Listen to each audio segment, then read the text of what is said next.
is there a distillery that continues to surprise you every time you go back? At what point do you stop being surprised by that distillery makes good whiskey? Because every time we go back to them, they do. Or is it, I'm partly surprised because about half the stuff they make I don't like, but the other half I do, and I never know what I'm getting when I go in.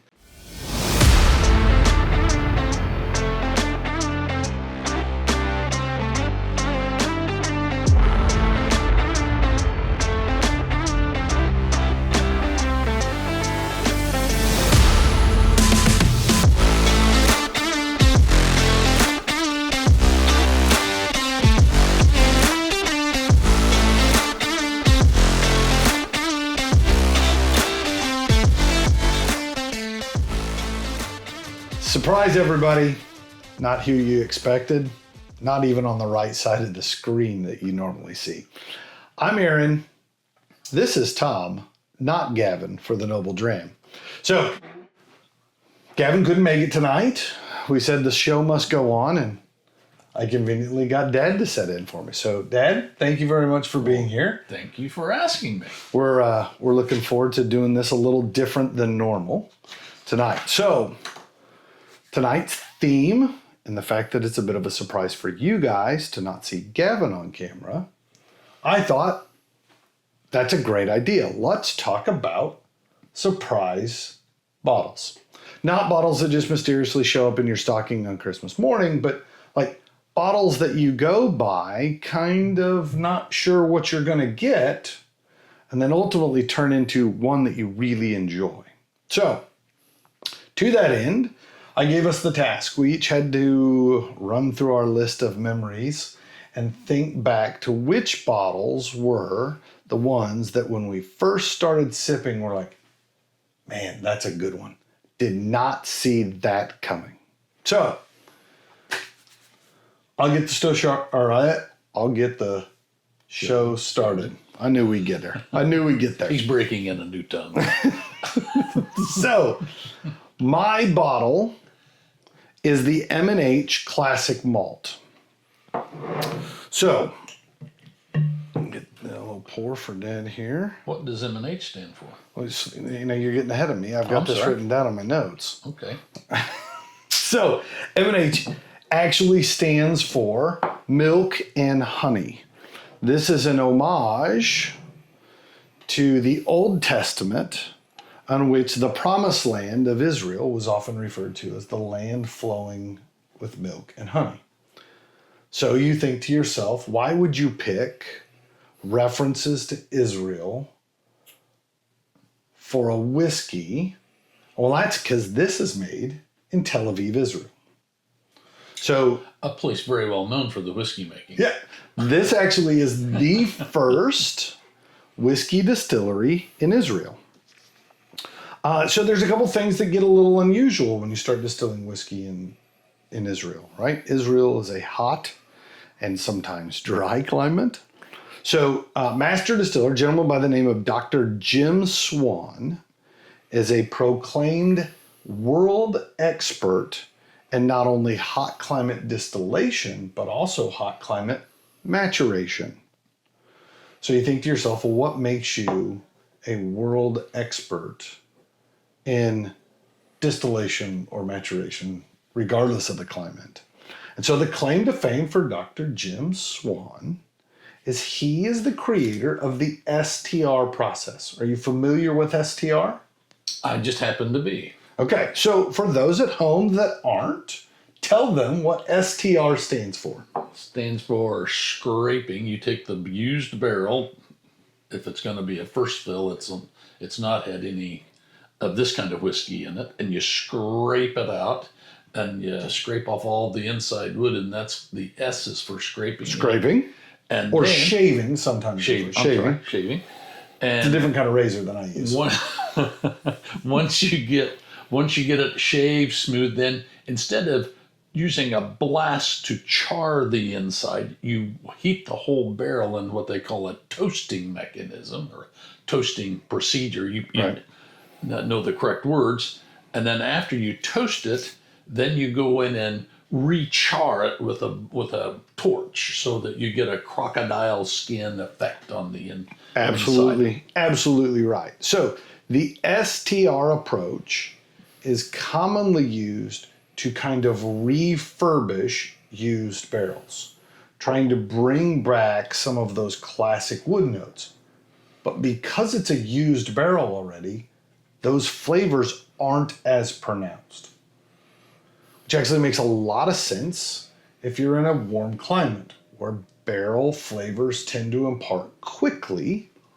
If I can use a barrel that has a little bit more subdued flavors, that actually helps the aging process. So all of this kind of makes a lot of sense. You now see STR approaches on a variety of different whiskeys, right? Not just stuff from M&H. Now, M&H is a relatively new distillery. We talked about them being the first ones in Israel. They actually began in 2014, didn't release their first bottle till 2019. Also, a little sneak peek as to where this is going. I checked just as a comparison, right? M&H being a little bit more of a craft, boutique kind of distillery, not nearly the volume and production you get out of others. So I compared between the two distilleries sitting on the table today. M&H runs around 200,000 liters of production a year. By comparison, Ardbeg, which is coming up later, is about 2.5 million liters. And they're not big. So a significant swing. Now, this is M&H's classic malt. Their classic single malt specifically. This is using a combination of ex-bourbon and STR red wine barrels. Right? So the STR comes into play in this. 100% unpeated and aged for a minimum of at least 3 years. So youthful, somewhat to be expected in a warm climate. Too long in a barrel in a hot climate tends to be way too much barrel. So expected a young age. They're using STR barrels to slow down some of that barrel effect that comes from it. They get to the end, non-chill filtered, bottled at 46% ABV. So as we sit here and sip and taste and all of that kind of stuff, I got to thinking a little bit about surprises. So the question I have to you to start with, what creates a surprise whiskey? Is it more a low expectation going in, or is it more a great whiskey at the end? Well, obviously it has to be a combination of the two, but I can't think of any of the whiskeys that I would count as surprises that I came in with a high expectation. It has to, number one, it has to have a medium to low expectation to start with. Come. Because there's several distilleries that I really like that I have never been surprised how good something was, but more than once been disappointed because the reputation was that I'm going to love this, and if it's not top notch, I say to myself, well, gee, I was kind of expecting something a little more than that. I'm expecting a lot out of Israel, though. I think part of the challenge, and this is in life, not just in whiskey, right, is our expectations set what we would deem to be the minimum standard. And if things don't exceed our expectations, we're let down by those. Mm-hmm. So the best thing we can always do is go in with low expectations. I also am a firm believer that there is a love or a dislike of different distilleries based upon your past experiences with them. And so sometimes the best thing you can do to really get surprised by a bottle is not know what the bottle is. Somebody brings you a taster that's unlabeled. You're really, truly tasting blind. Sometimes you realize, I don't like that distillery maybe as much as I thought. Right? I was let down by that. Not that you were I shouldn't say let down. I wasn't as wowed as I thought I would be wowed. Maybe would be a better way to put it. Mm-hmm. So yeah, to me, I think it's this balance, right? There was, the comedian's name is Jimmy Carr, but so Jimmy Carr sometimes gets a little serious. And he has a line that he says that happiness is what you currently have minus your expectations. And I think if you walked into any whiskey with no expectations, all of them exceed your expectations, right? That's a good way to live life. I never gave that credit to that comedian because I didn't know that, but I've heard that happiness is truly linked to reality versus expectation. Yeah. So when we talk about, because we've spent a good bit of the day today talking about surprise whiskeys. When you think of a surprise whiskey, is it just because the whiskey is better than you expected? Or were some of the bottles you thought of, like, I expected this and got this instead? It wasn't that it was better, it was just different. So when you were making your list of expectations, 50-50 between quality or flavor, like where does that fall for you? On my list that I made for surprise whiskeys, they were almost all better than I anticipated. I really hadn't thought about a surprise whiskey being one you anticipated it tasting great because of some characteristic, either the sweetness or the finish, and then what you really found was, boy, I'm impressed with the peat or the something else, so that I'm surprised it tasted good in a different way than I anticipated.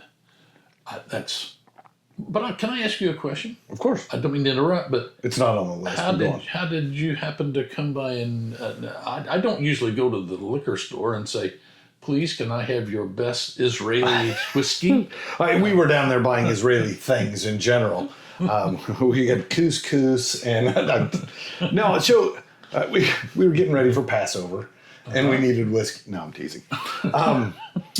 So this happens.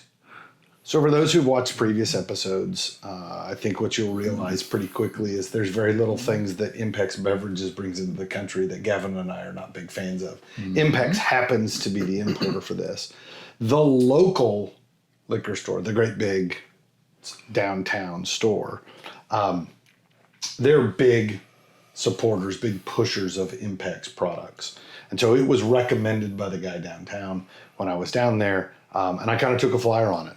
I was intrigued by it, right? I loved the idea of a name, Milk and Honey. Like if you actually, it's tough to see here, but if you actually go look at the logo, it's a cow with the back half is bee striped, right? The play of milk and honey. I found it clever in its naming and its marketing and its approach as an homage to where they came from. And I liked that kind of creativeness and thought, well, we'll give it a chance, right? That I don't recall it being an exceptionally expensive bottle. Mm-hmm. I've now had the opportunity from having tried this and thought, man, I really like that. I've tried several others. We've got one on the shelf right behind you. There's a hole where this one used to sit, right? That then pushes us into other places. And we're going to talk a little bit about, as when we try yours, I want to talk a little bit about how we find surprises at the liquor store, because that can be a challenge for sure. So let's talk a little bit about your list you were putting together today. Is there a bottle or two that really stood out? I was like, man, I didn't see that coming. Is there a distillery that continues to surprise you every time you go back? At what point do you stop being surprised by that distillery makes good whiskey? Because every time we go back to them, they do. Or is it, I'm partly surprised because about half the stuff they make I don't like, but the other half I do, and I never know what I'm getting when I go in. Is there a repeat? I don't want to say offender, but offender's not the right word. Is there a repeat surpriser for you? Well, this particular distillery, Ardbeg, it is, my first experience was all Ardbeg 10, and I was really impressed with Ardbeg 10. And then a fellow shows up on my doorstep with two bottles of Wee Beastie. And sounds like a good friend. It's always a bad idea when somebody brings you two bottles of something you're probably not gonna. And he was telling me how inexpensive it was, and I thought, But your original question was, what about things that just keep happening? Ardbeg in the last 10 years has come out with one hit after another. It's almost like scoring 20 runs in one inning. It's just one hit after the other. Every year they come out with multiple editions of something, and I keep thinking that that they just, each one I try, I like. And that was before I tried this one. Right. But I assumed that if this was the cheap knockoff of the real thing, that this one, the reason this one was a surprise is because I wasn't anticipating that kind of a reputation to be developed. Yeah. So I think one of the things that comes up quite a bit is brands that you know you like that it offer a limited release, something specialty, like something different, right? Mm-hmm. So I've been a big fan of Diageo's special edition releases they do at the end of every year because it takes a distillery I know I like and gives me a twist on it, right? And my fear is we digressing into topic for second bottle, but I think this. I think so often taking a brand that I know I like and going and trying one of their limited releases or specialty runs or something is a fun way to try something that feels like it could be a surprise without feeling like I jumped completely off the end. I'll say, in talking to a couple of other guys, when we were talking about surprise bottles, the overwhelming response was, I tried it and it wasn't very expensive, so I took a flyer on it. And then I was surprised at how good it was for the price. Not suggesting that people were running after the cheapest whiskeys out there, but sometimes that's what makes it easy to take a flyer on a bottle, is that it wasn't very expensive, and for that price, we could just toss it in the cart, right? We'll give it a shot. What's the worst that could happen? Then you get home and, again, you set your expectations very low, and you get to the house and pour a glass, and you're like, it's actually better than I thought it was going to be, considering it was only $40 or $50, right? Whatever that number happens to be. I think the risk you run is turning into a brand that does nothing but limited run releases. So then it's hard to understand a cohesive concept of what it is they make, right? They're all over the place. And then it does feel a little bit like a crapshoot. That was one of my thoughts when you were saying Diageo. Something, and I'm going to pick a brand, something like Lagavulin, that traditionally didn't have very many choices. If you liked one, you would say, well, I'll try one of the other choices that are available in the United States. But Diageo makes so much of everything that I'm not sure you could say, I like this Diageo, so I must like something else, because they just make too damn much stuff. Yeah, for I'm sure. Sorry, darn much stuff. It's all right. It's all right. He's old. If we stopped airing episodes because we cursed, we'd only made it 2 episodes into the show. All right, so let's go back to the whiskey in this glass. Walk me through what you're getting on the nose. We'll head into palate and finish here in a sec. Sweetness, honey sweetness, which I'm afraid my mind was poisoned by the name milk and honey, because that word was in my brain to start with, but there's a honey note there, along with a little bit of a sweet malty cereal note. I definitely get more malt. I'm with you that there is the subtle hint of honey aroma, but I actually don't find it sugary, neither on the nose or on the palate. I get far more maltiness, even though it's got that light. Have you ever had honey that sat in the jar too long and started to crystallize a bit? I live in a latitude that You don't have to raise your hand. It's just the two. Honey crystallizes anytime after mid-August and freezing and crystallizing aren't the same thing, but I understand what you're saying. No, it reminds me of that kind of almost gritty texture of crystallized honey, less than the sweet, creamy texture of fresh honey. Maybe. Yes, and I was thinking, because I started to write down vanilla, but then I thought not sweet enough to be vanilla. And then I started to write honey, and I thought, but it's not really sweet enough to be honey. So I ended up writing not sweet, more malty on this. Do you feel the palate mimics that? Yes. Part of honey is the nuances between the different kinds of honey. And I'm definitely going to say there's a little bit of like clover honey odor to that, even if it's not sweet flavor. I'm assuming this has a relatively short fermentation time because it is kind of, well, I'd say malt forward, cereal forward. It has a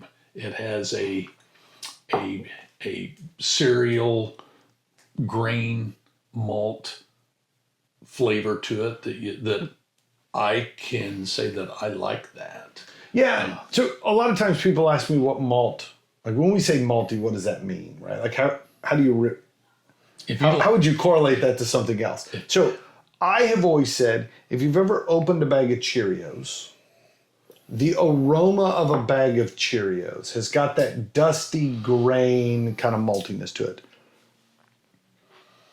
All of the talk of honey makes me want to say, is this what a bag of Honey Nut Cheerios smells like when you open it? But I think Honey Nut Cheerios is far more sweeter than this would be. This is closer to plain old toddler Cheerios that you let them stuff between the cushions of your couch. I was too old to grow up with Cheerios, but we had... All right, Tostios. We had Grape Nuts. Okay. And Grape Nuts had some maltiness to them, but also the sugar in them was maltose sugar. And maltose sugar has a little bit of a malty flavor to it. I would have to say that if I was going to describe to someone what is malt like, well, just chew some grape nuts. The sweetness for there comes from the maltose. Now,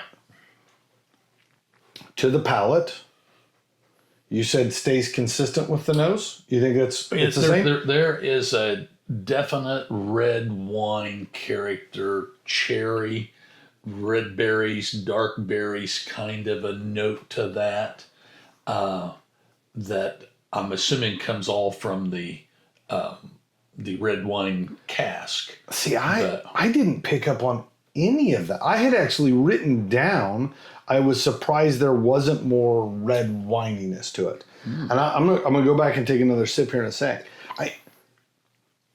Twofold. Yes. Sometimes red wines give you fruit notes, right? Yes. Think especially fortified wines like sherries and ports and stuff of that nature. My wife would argue Pinot Noirs fall into that category too, that really fruity. Sometimes red wines have a ton of tannic notes to them, like drying of the mouth. And I don't get that for sure. I'm not over oaky. You mean on this whiskey? No, on this whiskey. No, not at all. Not at all. And maybe that's why I'm struggling to say what doesn't remind me of red wine, because it is a little drying on the tongue though. And see, I get a spiciness, yeah. but I was thinking more pepper than drying oak. I'm not going to argue. You should. It makes for better television. Even though I like to argue. Do you remember the show Jerry Springer where everybody just turns to fisticuffs in the middle of an episode? I never watched that. If that's how this goes, then that's how this goes. If you want to talk, it will make Thanksgiving next year really uncomfortable. But I'll throw hands if we have to. If it's not Dick Van Dyke or Andy Griffith, you're out of my era. The hard part about getting into a fight with your dad is you either beat up an old man or you got your butt whooped by an old man. Yeah. Either way, you lose. And usually, if you're afraid to throw the first punch hard, then you usually end up losing the fight anyways. That's true. That's true. There is something intrinsically... I don't always rate or grade scotches based upon... This isn't a scotch. Based upon the flavors I pick up, but how much I like those flavors. And this is really quite good. Whether you can detect the cherry kind of dark berry notes, I think there's a little bit of a tartness there. You added water, right? Oh, yeah. Okay, so I will say the fruit note shows up a little more after a sip of water. And so I'm wondering if you kind of wash out some of the other stuff that allows those fruit notes to come forward. Yes, in fact, Yeah, I can see that. That's one of the values of adding the water is. Well, unless it screws up your whiskey, and then you're screwed because there's no good way to get the water back out. You can add more whiskey. You can dilute. What's the old civil engineering comment? The solution to pollution is dilution. In the field of medicine, wounds are contaminated, and that you hear that saying, the solution to pollution is dilution. We just keep pouring water in there until we get it out. In this case, keep pouring whiskey until you can't taste the water. All right, on the finish, what do you think? I wrote down that it maintained a caramel in the finish, but I'm thinking that there's no part of this in the nose or the palate that you lose during the finish. Yeah, I'll say I think the finish is short in the fact that it runs through a lot of those things we just talked about pretty quick, and then it kind of turns into dry oak, in my mind. The oak actually shows up more predominant on the finish than it has at any point else in the glass. Okay. I wish some of those flavors on the palate and on the nose carried more into the finish. But also what I'll say is, I think if I was giving a comment about the bottle overall, it's relatively one single chord. The nose follows the palate, follows the finish. Like they're all in the same. This isn't one of those whiskeys that you're like, oh my God, oh my. Yes. I'm not picking up different things at different times, right? So it would probably be my one drawback, if you will, to the whiskey. So hold up.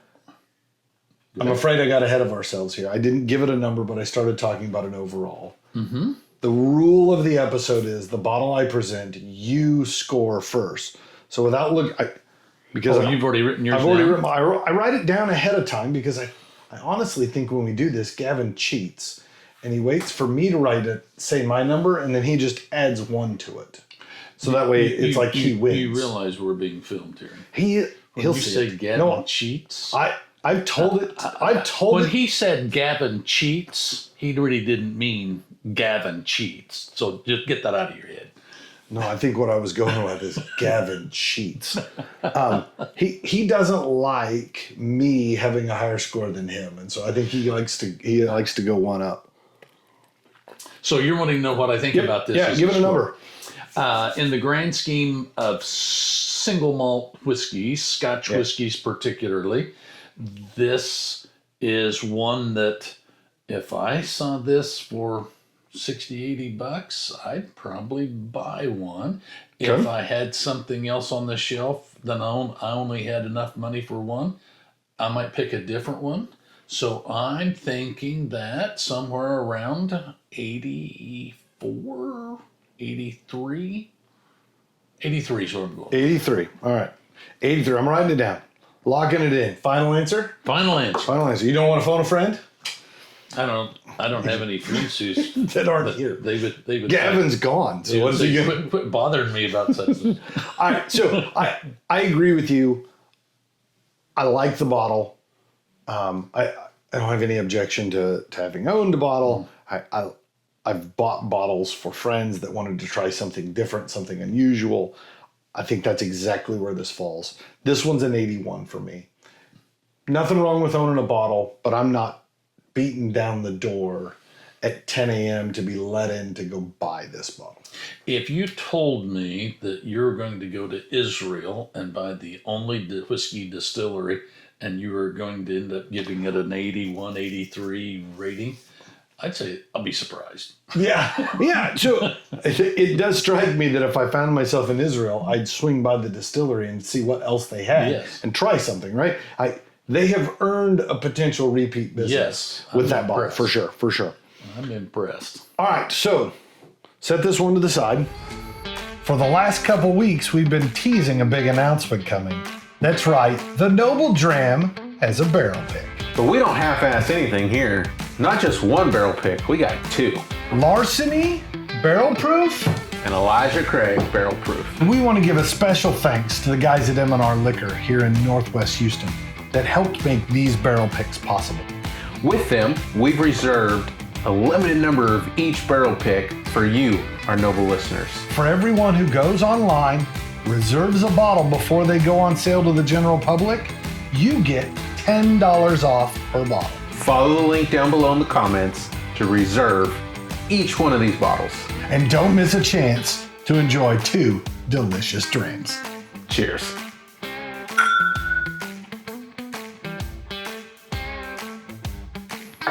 Now comes the fun part where you now get to be in charge. Tell us about your bottle. This is a bottle of Wee Beastie. It comes from the distillery Ardbeg. And for years and years, all we got in the United States was the 10-year Ardbeg, and I liked it. A friend showed up at my door and said they make a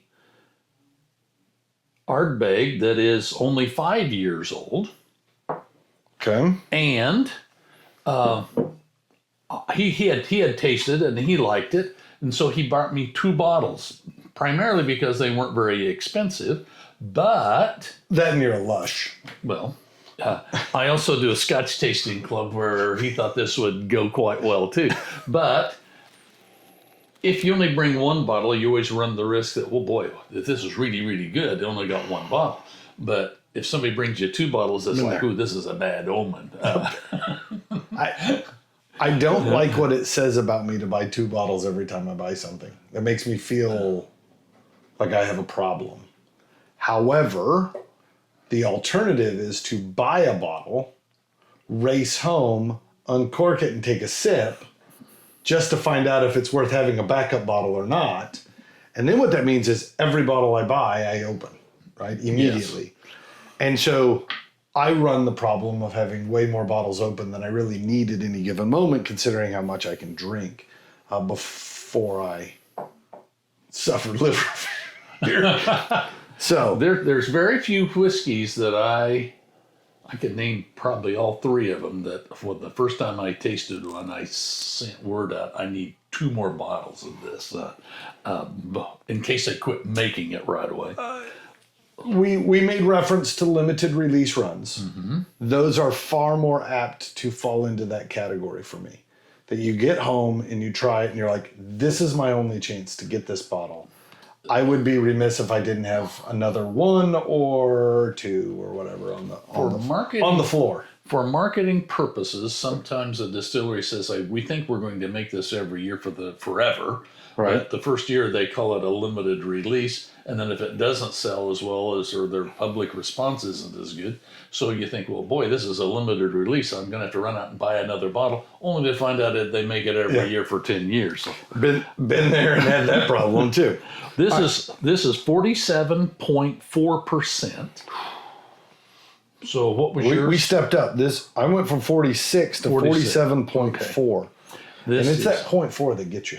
You can smell it on the all ex-bourbon and Oloroso sherry casks. 5 years old, which means that some of it could be more than 5 years old, but there again, for marketing reasons, I would anticipate minimal amount of over 5-year-old stuff. The obvious difference between the two. Oh, there's a difference between these two? I made reference to this being 100% unpeated barley.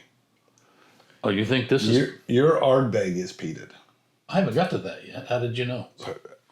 Sorry, foreshadowing.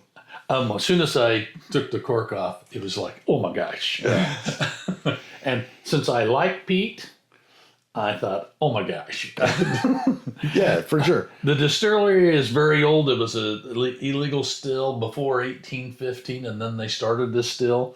The biggest... So 1815, 2000, what did I say, 2014? Yeah, 2014. They had them by almost 200 years. Just barely squeezed in. 199. 200 years. And if you count the illegal stills that were operating there before... Those can only count as half years. Okay. They're illegal. They opened this, and it was renowned for its peatiness. The market for whiskey goes up and down, and you have to predict this year what you make. Is it going to sell in 5 years, 15 years? So it's a little bit of a crapshoot. Things went pretty well until about 1950 when what's now Diageo, Distillers Companies Limited, bought it, and they only bought 50%. The other half got bought by Hiram Walker, which is a Canadian distillery. And about 20 years later, Hiram Walker bought all of it, thought that the market for peated whiskey was going to go down. They tried to do non-peated whiskey and sell it under the name Kildalton. Within 2 years, they closed their doors. They sold all their stuff. So if you're saying, if we can find a 1950 Kildalton, that's really unpeated Ardbeg. That's really unpeated Ardbeg. I don't know if any of that stuff exists anywhere. But If anybody out there's got a bottle sitting around, we'd love to try it. the stuff that was bottled before they went to the Kildalton, it sells for top dollar. If you still have one of those close your doors. Ardbeg has been one of those distilleries that has almost a cult-esque following. You're getting ahead of me. Sorry. But Ardbeg does. It's the peated version of Macallan. Ardbeg does marketing top notch, and they literally have a cult following. People stand in line, waiting for their next issue. And it is so often distilleries, especially Scotch distilleries, push towards this exclusive, bougie level. Look how incredibly ornate the wooden box the bottle comes in. They've really chased after that. Anybody who is somebody drinks brand X. Yeah, I'm looking at you, Macallan. Right? But Ardbeg didn't. Ardbeg said, no, we're the punk rock, we're the misfit kids kind of Scotch. And they've said, we're bucking all of those trends. We're going to go as outrageous and ridiculous kind of persona as possible. And I think it really pairs well with the kind of whiskey they produce. Yes. Some years later, Glenmorangie purchased them, and Glenmorangie had a reputation for being very skilled barrel makers, wood selectors for their barrels, and it's referred to as the Glenmorangie wood policy. Helped them out dramatically.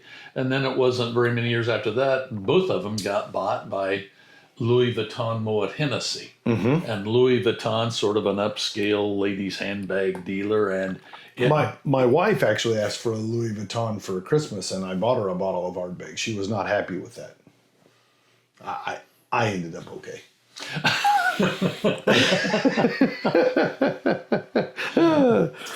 But from a marketing standpoint, you couldn't do better than what Ardbeg has done in the last 30, 40 years. Yeah, even the names of their various special releases have been fun twists. Their standard product offerings hearken to the rough seas and rugged life of Islay. Whether you're talking Corey Vrecken or which means Ono, whirlpool, and then all of their Ugadal means mysterious and dark, and everything about it really plays to exactly what they're putting into the bottles, which I think is so much fun. All right, I didn't mean to interrupt. No, you're fine. I interjected repeatedly. I think I was done talking about the distillery. Talk about what's in this glass, though. Like what whiskey? Tell me about Wee Beastie 5. It's ex-bourbon and Oloroso mated with peated barley. 5 years old? Okay. Which I think at the time I first heard about it, I assumed that meant they were not going for a long-aged product. That's why it was one of the more inexpensive. But the experiences they had over at Brooklade with Octomore trying to age it and the peat would absorb out. Yeah, absolutely. They came to the conclusion that 5 years was about as long as you could age a heavily peated Scotch without removing the peat flavor. So this turns out this Wee Beastie may have also been ahead of its time trying to get it onto the market at 5 years. Yeah. In general, if you're looking for an Islay whiskey and you find something that's 5 years old, it's either Wee Beastie or it's Octomore. Yes. So those are the only options. Yes. Both of which are renowned for having incredibly high levels of peat. Well, the first few editions of Octomore, they tried to leave it in the barrel longer, thinking it would sell better to the public. But what they found out was it was too hard to maintain that peat flavor that long in the barrel. So now they've cut back. They don't sell any Octomore that's over 5 years old. I think, most of them are in the 4 to 5 year range for sure. All right, so we were talking about surprise bottles. Yes. So one of the questions that often comes up when you claim yourself to be somewhat of a whiskey connoisseur. I don't claim that. I know, but I have. Oh, okay. By starting a podcast, it's kind of an inferred. I describe myself as a whiskey enthusiast. Okay, that's fair. That's fair. My wife describes me as a collector, and I try to correct her and say, no, I don't collect. I drink, and so that makes me a connoisseur, not a collector. Well, collectors put it up on the shelf and let dust collect. You're a connoisseur. That's why they call them collectors. Because you're several bottles ahead of your drinking. That makes you. There you go. If not, I'm called just a lush. That's right. So one of the things people often ask is, hey, like, how do you stumble into these fun new bottles? So the question, I guess, becomes, what kind of tips or tricks would you give somebody who's heading to, as the not present Gavin would refer, heads to the bottle shop? So he's heading to the bottle shop. What are things you would give them in advice to say, hey, here's a good way to find something new that you like? Because I think we can all walk in and just grab something off the shelf, but it's, in your distinguished terminology, it's a crapshoot. For the viewers, he did warn me that we were going to talk about how you give advice on picking out something you like, because the industry is extraordinarily confusing, and I think purposefully so. But if you go to the store and you show up and say, gee, I want one that tastes as sweet as this one, as smoky as this one, whatever, I have found that one of my best resources is ask the salesperson in the store what they think. It's obvious in my part of the country that there's a lot of people that work in liquor stores that don't know anything about Scotch whiskey. For sure. But those who do, I think that's everywhere. Those who do appear to be thrilled that you've asked. Yeah. I've asked a lot of people a lot of questions and narrowed down and pinned down and thought, oh, gee, that's an insight I wouldn't have gotten if I hadn't have pressed him on that. I hate to say it. There's the commercials about the guy who helps you to not become your parents. Oh, and he's yes. talking about interrupting and sticking your nose into things. I find myself standing in the Scotch Island. Somebody says, I'm looking for something like this. Like, don't listen to that guy. Come over here. I'll show you stuff. I just a couple of days ago, we were at the store, and this guy, he comes over with a bottle, and I was like, oh, if you like that, you should try this one over here. This was actually much better than this one. And he goes, you guys are always upselling me. I said, I don't work here. I'm just here having a good time. This is how I spend my Saturdays. People who enjoy whiskey, they like to be asked. Yeah, for sure. So I think part of this is just understanding the local bottle shop and who at the shop is knowledgeable and who's the guy who just says, well, they pay us a little bit extra if we move 2 more cases of this, right? What was the old joke when you go to sit down at dinner and the waiter comes over and says, might I recommend the chicken? It has an excellent profit margin. I think you got to be careful, right? If every time you go in, no matter what you say you like to drink, he keeps recommending the same bottle, he's probably getting paid extra to sell that bottle. But yeah, I think a first tip is always ask an expert, right? If you have a buddy who drinks Scotch or drinks whiskeys, right, general bourbons or otherwise, like ask them what they recommend, right? And especially if they tend to like the things you also like. It's one of the things I love about searching the internet. I get down these rabbit holes of watching YouTube videos of different guys give their reviews. And what I find is when I find somebody who gives reviews consistent with my own, Yes. I then listen to them for recommendations. The things they like obviously align with the things I like. I wish there was some sort of massive algorithm. I wish AI would catch up to my whiskey drinking. I have had oftentimes a spouse buying a gift call me and say, what do I recommend? I want to try something new my husband hasn't tried, but I want to avoid those maybe peaty or those whatever. And so just the advice of saying, well, if he doesn't like this kind, then I can at least give you some advice on what not to purchase. Yeah, steer clear of these, right? If you go to the store and you've liked the 10, I think it's very reasonable to try the 5 or the 12 or the 18, depending on the dollars and all those sorts of things. Yeah, I think the misnomer has always been the 12 is a better version of the 10, the 15 is a better version of the 12, the 18 is a better version of the 15, and that is not the case. In some occasions it is, quite but often, not very often. Quite often that distillery is going after a different flavor profile at those different ages. It doesn't mean you won't enjoy it more. It's just understand it is slightly different. I think another tidbit of advice I would give is take the characteristics of the bottle and go find another distillery that makes a bottle that carries those same characteristics. One of the first whiskeys I really began sipping that I enjoyed was Angel's Envy, which is a port-finished bourbon. So I took that and said, let me go find other port-finished whiskeys. And what it did is it opened me up to a whole bunch of stuff, including a Lafroig Portwood, right? Which the initial whiskey is nothing like bourbon, but yet there is a similarity that carries over that I can see where that goes. The other part is, you mentioned Glenmorangie earlier. Glenmorangie is one of those that I really enjoy sitting down with somebody to try a variety of Glenmorangies because they're big. I won't say shtick. Stick makes it sound like the wrong word. But they take a standard product, then they finish it in 20 sherry, different. or finish it in port, or finish it in Sauternes, or finish it in cognac, or finish it in Malaga wine. And so what you then begin is like, well, it's the same basic product. But what I've done is I've changed the finishing. So I've kept something similar to a product I know that I like, know that I trust, I feel comfortable drinking.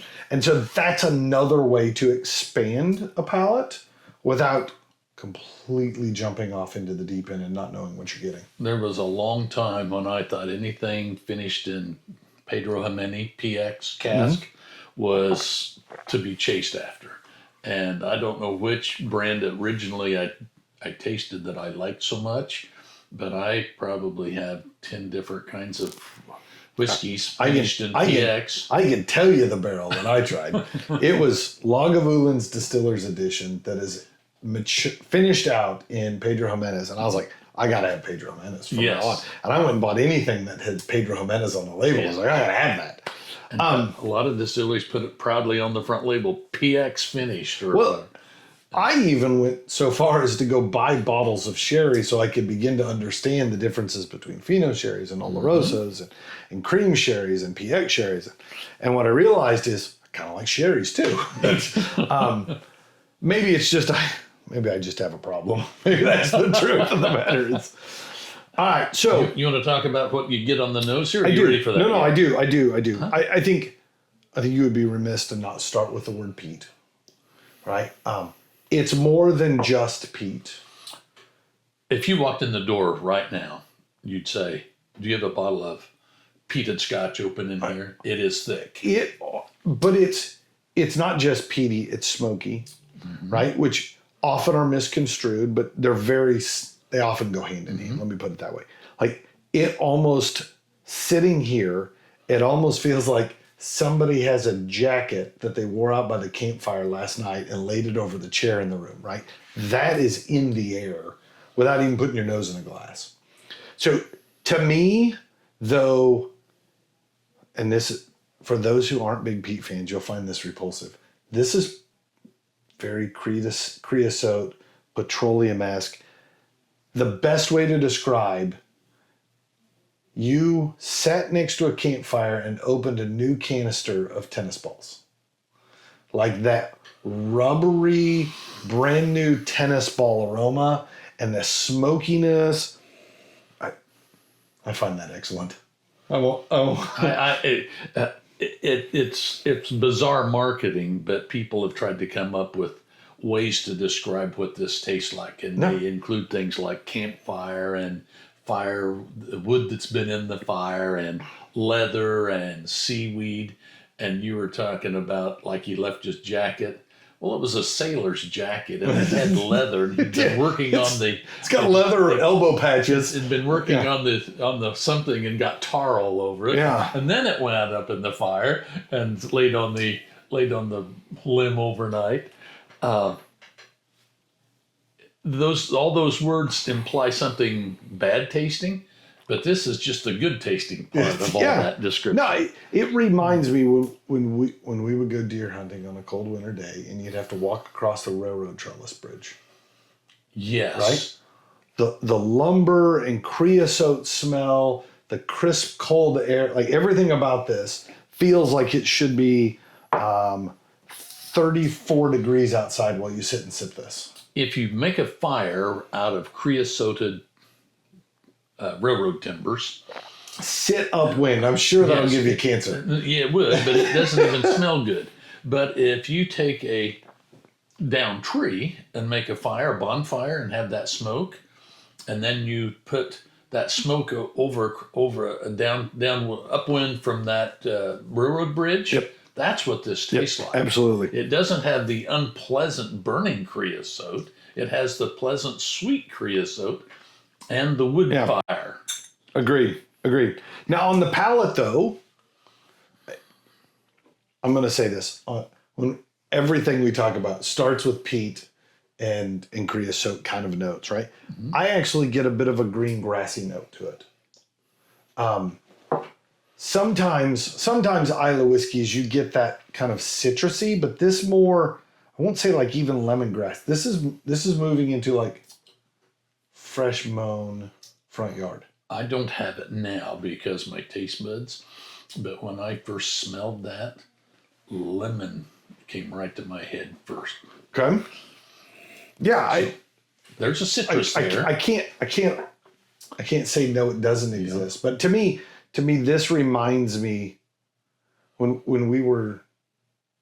I was younger. Well, you were younger then too, just not as young. I think that was a cut. It used to be a fairly common thing that in the fall we would burn out the yard. Yes. And so this smoky burnt grass kind of thing, I get that on the palate. Yes. It's that charred grassy notes. I would even say that when you raked your leaves, you had some damp leaves and some wet pine needles in the fire that you burned off the grass. Yep. Because there's definitely burning wet pine needles taste of that. And hearing us say all of this, it doesn't sound complimentary, but it is deliciously good. It's deliciously good, yes. Now on the finish, this is going to sound insulting because I think the finish is medium. So I don't mean to say that the finish is short, but I'll say the finish is shorter than I thought it would be. A lot of what we just talked about fades really quickly. This film doesn't have long enough for me to tell you when the last bit of pleasant flavor leaves your mouth after you've taken your last taste. It changes. I mean, Gavin once described it as like you turned off the stereo. You hit stop, but the speakers just kind of hummed. So it's like you had all of this stuff going on, and then quickly it kind of dissipated, but it never goes all the way off. It just goes down to a low-level hum that just carries for a long time. I'm going to say some of that lemony burnt pine needles, I'm thinking that goes on quite a while. All right. I mean, yes, part of it is short. I'm not going to imply that. But some of the more pleasant or some of the more sought-after flavors I'm looking for, those... The M&H's finish was short. Compared to this, yes. I'm not saying this is a short finish. I just expected bigger, bolder flavors to carry longer than I think I'm getting. I think it is toned down more than I expected. Again, the question of surprise is a basis of expectations versus reality. I think from the nose, I was expecting this huge finish that carried on. It may just be that the glass is still sitting there, and that's what... I might put a lid on it. See how long I continue to smell it. All right.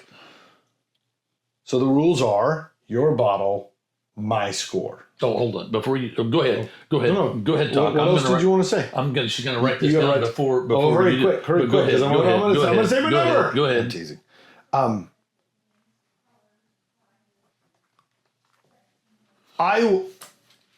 This is that expectation versus reality. I know a lot of Ardbegs. I love a lot of Ardbegs. This is not one of my favorite Ardbegs. So that hurts it when you start thinking about score, right? Mm-hmm. In the world of surprised by it, I will say my expectations were very low. It's a 5-year-old whiskey, right? I expected it to taste more youthful. To be honest, neither of these tasted real youthful. And this one was only 3 years old, wasn't it? Considering their ages, right? Yes. You would have expected far more. Of course, this was youthful. in the heat for 3 years. So Correct. It cooked a little bit. Totally different aging process. I put this one in an 82. I went up just a little bit from M&H. Two totally different whiskeys. I don't think it's really fair to put the numbers side by side. I'm giving Ardbeg Wee Beastie an 82 in reference to other Ardbegs and other peated scotches, not in reference to M&H. I think that's unfair to compare those two that way. Yes, in fact, everybody comes to every argument with their own bias. There's two ways to rate scotches. One is how well does it compare? If you were the unbiased judge at a whiskey tasting, would you say, well, if it's not peated, it's not going to get a high mark because that's what I like? Yep. Comparing this to all the other similar kinds of whiskeys, it doesn't have some of those other Ardbeg characteristics that would make it rank higher. If I was going to rate it, and I'm not, but if I was going to rate it as an independent, unbiased judge, I'd probably give it, what'd you say, 80? I said 82. I'd give it higher than that, 85 maybe, 84. Okay. But if I'm rating this on how much I liked it, how much did I enjoy that taste? It's been actually quite a while since I had a taste of it. It kind of surprised me again this evening how good it is. It's always fun to come back and try something you haven't had in a while. Yes, yeah. And I hadn't had this in a while, and I thought, my thought was, heck, I don't even remember it tasting this good the first time I had it, and I was surprised. So you give it an 82 and a half? I might go quite a lot higher when it comes to just how much I like it. I'm going to come in at a 90. A 90? Yes, I really like this. And that there again, that's not an impartial judge rating. That's me personally. Gavin's going to go back and watch this episode and realize that he has been misplaying his hand by only going 1 point higher than me. he should be coming in over the top with the big score every time. 1 point higher? Here, hold my beer. Watch this. So I will say, it's been a lot of fun talking about surprise whiskeys tonight.